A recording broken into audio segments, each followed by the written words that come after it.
Welcome to the Good Leadership Podcast, where we engage with esteemed thought leaders and explore research-backed strategies and techniques that empower leaders at every level to achieve meaningful results that drive lasting change.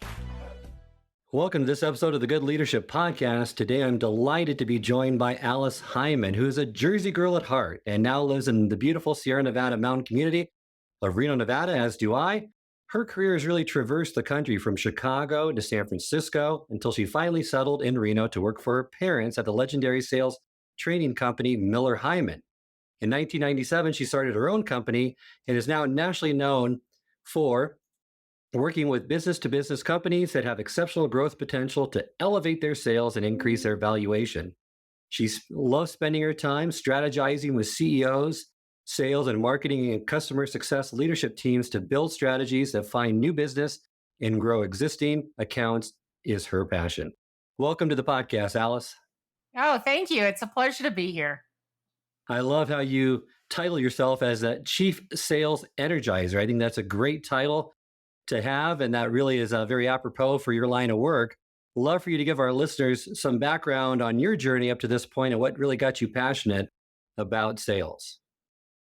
Yeah, well, I didn't start in sales. And if you had asked me when I was younger if I was ever going to be in sales, of course, I would have said no. I had no idea even what sales was, except for the fact that my father was a salesman. And so he always sold for really large companies, and he sold like medical goods to big hospitals or things like that, or he sold for North American Van Lines. So he always sold for very big companies. So I knew a little bit about it, but I probably didn't really have any understanding of what he did at all. And I actually started my career as a school teacher. But my dad and his partner started their business in the late 70s when I was still in college. And I got to kind of watch that company grow and turn into what it became before it was sold. So at around, I guess 1994, my dad finally talked me into joining the company. He and his wife had purchased the company from the partner, and they were really growing it. And they wanted me to join up. So I did. I had no really idea about what selling actually was. I had been doing some projects for my dad while I was teaching, but they were mostly projects around motivating salespeople. And motivating people is something I knew how to do with my background in special education. And I also developed some games for them, which was tapping into my expertise for curriculum. So I was developing some fun games for the salespeople as they advanced, so that they could win some fun prizes and trips and things like that. But I really didn't know much about sales at that point. So I joined the company, and good thing my father wasn't expecting me to do any selling. He was expecting me to work on the curriculum and update it. And I did indeed do that. But not long after that, he figured out, oh my gosh, she can really stand up in front of adults and deliver. So I started training the trainers and running the programs, and then working with some of the largest clients that Miller Heiman had. So it was very exciting. And it was very different than teaching elementary school, special education and being a reading specialist on the one hand. On the other hand, it really tapped into all of the skills that I had learned in the 13 years that I spent as an educator, because I was very good at understanding people's behavior, human psychology, what drives people, and how to help people change their behavior, which is really what we're going for when we're working with sales leaders, sales teams. What we really want them to do is something different than they're doing now so that they get better results, right? So that was my start. I was lucky enough to work with some of the largest companies in the world: Hewlett Packard, AT&T, Coca-Cola, Dow Chemical, and Fidelity Investments. I could go on, but those were some of them that I got to work with, which was really exciting and fun. But when I started my own company, I actually started working with much smaller companies, but we can leave that a bit for later. Wonderful. Thanks for sharing that information with us. You definitely helped my corporation as well with its sales strategy and approach. And I'd love to first kind of delve into those misconceptions a lot of leaders have about sales, which I think they're still pretty predominant in the regardless of the industry. And the first one that you really kind of outline and highlight is sales is not about the sellers; it's about the buyer's journey. Yes. So this is a mindset shift for a lot of people because they have their mindset around selling as a process, right? You hire sellers and train them, and you train them, of course, on product and on the sales process that your company has. So it might start with marketing, sending out some information that helps people get to know who you are, and continues with a seller making a phone call, sending emails, using LinkedIn, going to a trade show to try to meet these people and get them to have a conversation. And then those first conversations are usually rather prescribed. They call them discovery calls. They want the sellers to walk the buyer through certain questions and determine whether they're qualified. Then they move to the next stage where they're going to be investigating further what the fit is and maybe doing proposals and things like that, and then to the next step and then to the next step until they close the deal. And then the onboarding begins, and they start using the product. So there's some sort of sales process that they want sellers to follow, and many companies have also installed some sort of sales methodology like the Miller Heiman methodology or any other that kind of helps salespeople know how to ask good questions and really help them with the details of how to move someone through that sales process. And, that does work, sort of. And back in the day when I was young, it worked pretty well because the world was a lot different. We didn't have the internet, so people couldn't gather a lot of the information on their own. And, for better or for worse, they were stuck with me as a seller if they wanted the information and if they wanted to buy something, because there really wasn't any other way. I mean, we might have sent them out a catalog or some brochures or information, but then they actually had to talk to a seller, right? And talk to me to figure out how to buy something. Well, today that's not the way it is anymore, but we still have these myths in our mind, right? We still, as CEOs, as sales leaders, we still believe that selling can be the way it used to be. But the buyers have changed. Now, I say that with this caveat: the buyer has changed, but the way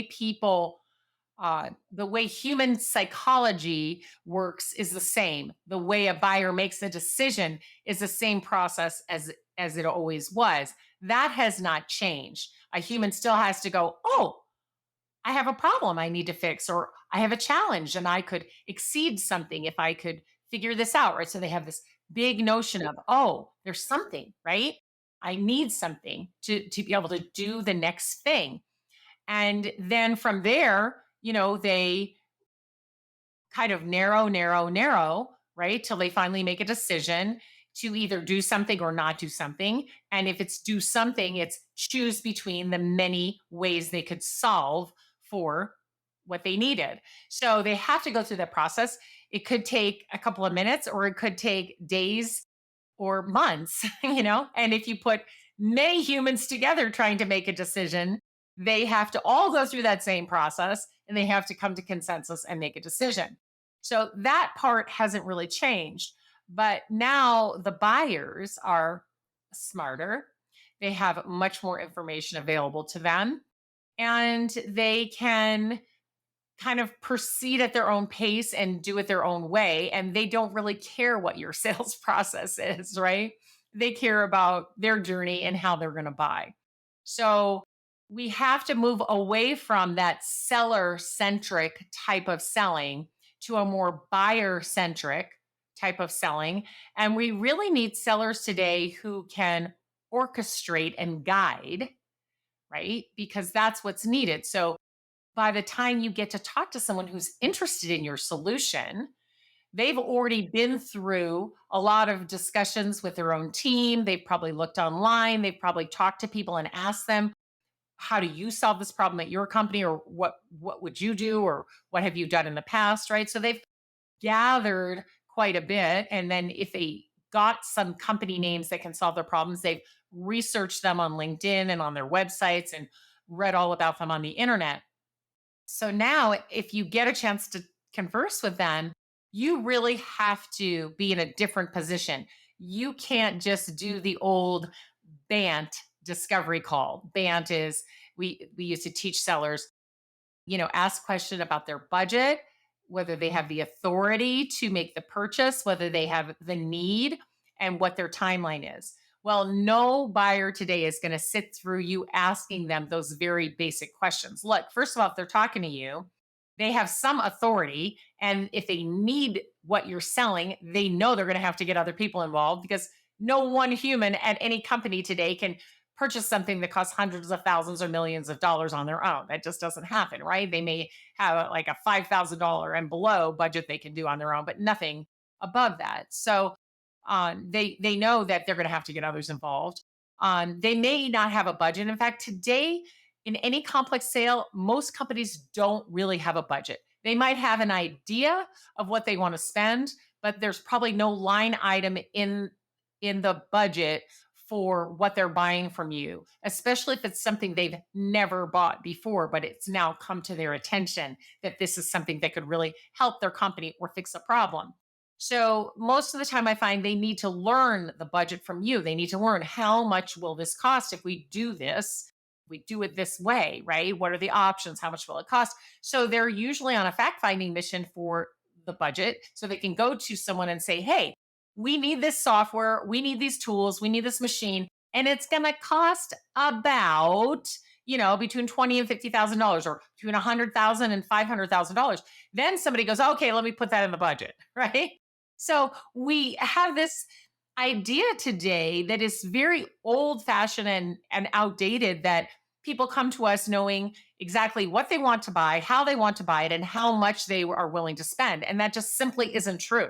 They don't know any of those things, right? They know they have a problem that needs to be solved, and they're looking to you to help them determine whether there's a fit between what you sell and what they're trying to solve for. And if they go, oh yeah, that comes together and works really well, now we'll figure out who else we need to get involved to make this decision.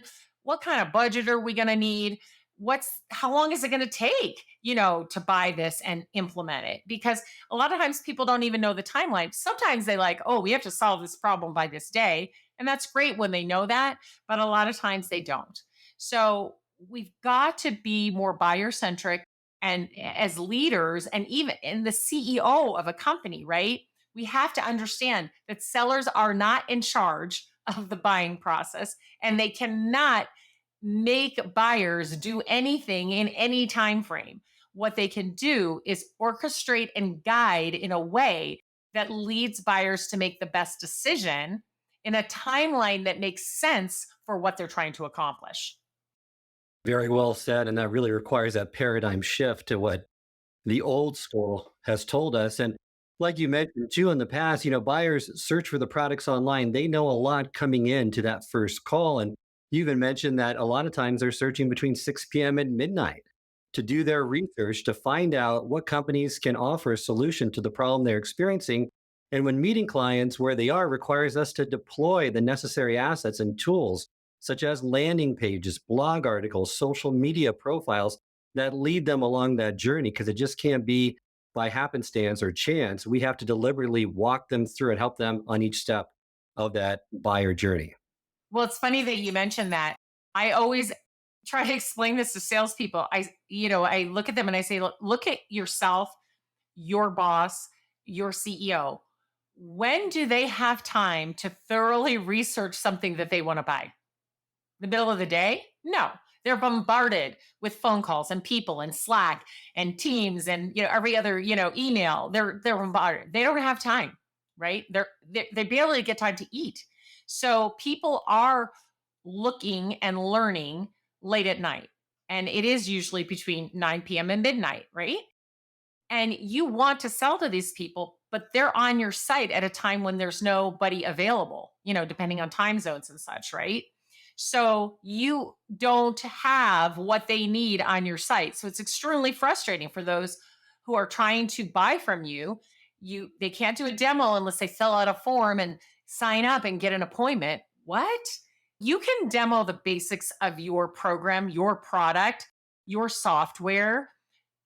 It's not going to be in depth. It's not going to be customized, but they can get the gist of it. Put that on your website. you could have a human chatbot, not an idiot chatbot. I've talked to a lot of those lately, but you could have a real human on your chat 24/7. So if someone shows up there at midnight, or whatever time zone it is, it's not when you're available. That chatbot can get them to a certain point and at least get them interested enough to have a conversation with somebody who can take them the rest of the way. You can just do a better job of explaining what your product does, right? I mean, it's great when we put up our websites and we all think they're so good, but have you tested them with your customers? Can they figure out what you do? So, knowing that the buyers are busy, they have a lot of responsibility. They have their own job. Plus, now they're trying to help buy this. They have a committee they have to work with, and they don't have time in the middle of the day to do the research they need. So, thinking about meeting your customer where they are, right? Just like you said, meet the customer where they are. And if they're on your website between 9 and midnight, then you better be there with something that can help them be curious enough to want to then get on the phone with someone. Couldn't agree with you more on that one. Another misconception that I see happening a lot happened, I mean, personally as well, is that when a company starts, it's common to have a leader, the CEO, to do the sales work. They feel like that's their responsibility. They can do it better than anyone else.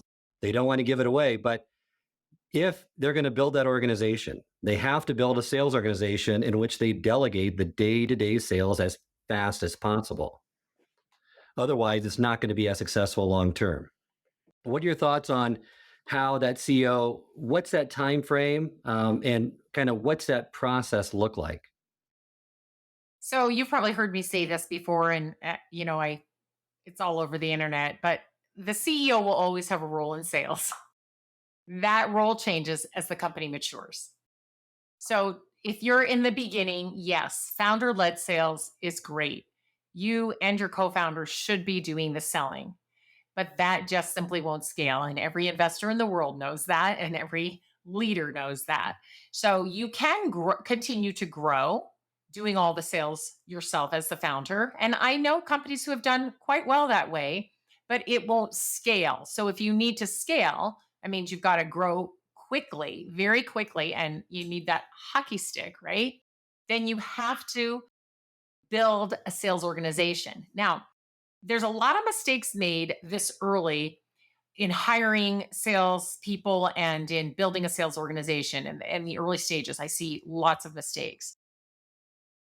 The biggest one is that we think, as the founder, that we can just hire salespeople who will sell as well as we do, who will be able to get through to people the way that we can, and who will have that drive and that enthusiasm that we have. And that simply just isn't real, right? So, founders, yeah, entrepreneurs have this entrepreneurial enthusiasm. They also have the title of founder and CEO or founder and COO. And they know their product and the results it can bring inside and out. So they are perfectly prepared, right, to make a sale. Now, sometimes they have pretty poor sales skills, so they irritate people or are a little too pushy or they do things, not great. But most of the time, most founders are really good at sales because they're inquisitive, they're curious, and they want to learn from people. Plus, they have all of those things I just mentioned, the entrepreneurial enthusiasm, the knowledge of the product, and the title. So, knowing all of that, the first hires you make might not be people who go out and perform the entire sales process. You might still be involved in the sales process in some portion. So you might first hire people who can help set appointments for you. And a lot of times in the early days, I like people to outsource that. That's a better way than trying to build your own prospecting team. People call them SDRs, sales development reps, or BDRs, business development reps. But that's hard to build that. So I suggest outsourcing that if you need someone to do the prospecting and set appointments for you. But that would be something I would take off my plate faster than the entire sales process, for example. Or if you are a CEO who has a wide network and a great advisory board that can really help open the doors for you, and you have lots of introductions and have lots of conversations, but following up on them is what's hard. Then perhaps you need to hire uh, a sales coordinator or sales assistant who will make sure that they manage all of the follow up and details so that all you have to do is prep for these meetings and show up. That might be better. And also in the beginning, a lot of times the founder can manage to do all of the sales meetings that need to be done. But what they can't manage is then onboarding the customers and helping them be successful. So, customer success might be one of the first hires that you do rather than, a full cycle seller, right? Somebody who goes from prospect to close. So, it really depends on what you're selling, who you're selling it to, what the volume is, what the average sale size is. All of those things make a difference. But I think the founder should stay involved through the first year for sure, and maybe longer, but playing a different role as they bring people on.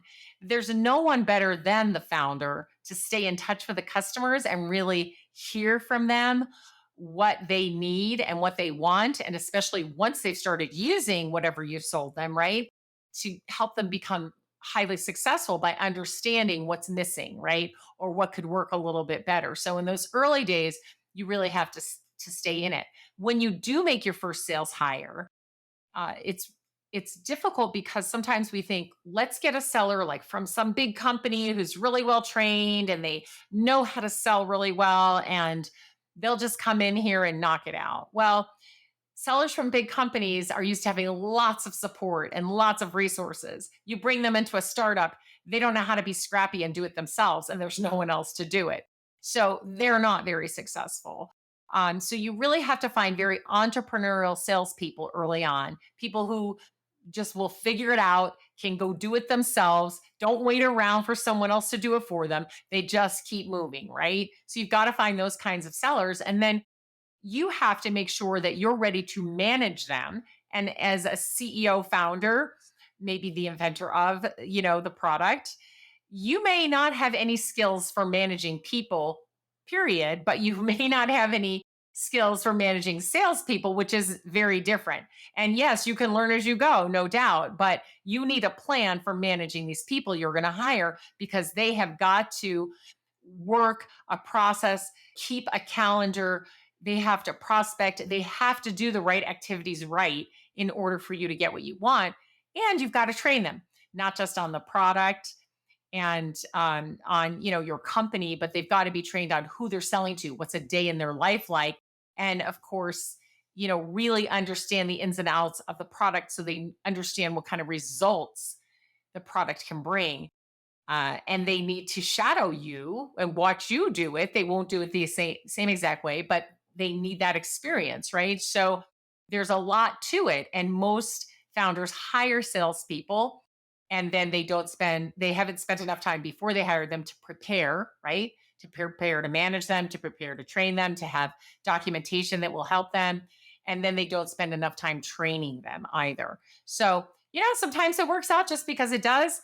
Most times we cycle through a lot of salespeople as founders before we learn how to really hire right for our specific situation and for our customer base, right? So, yeah, definitely want to hire salespeople so you can scale.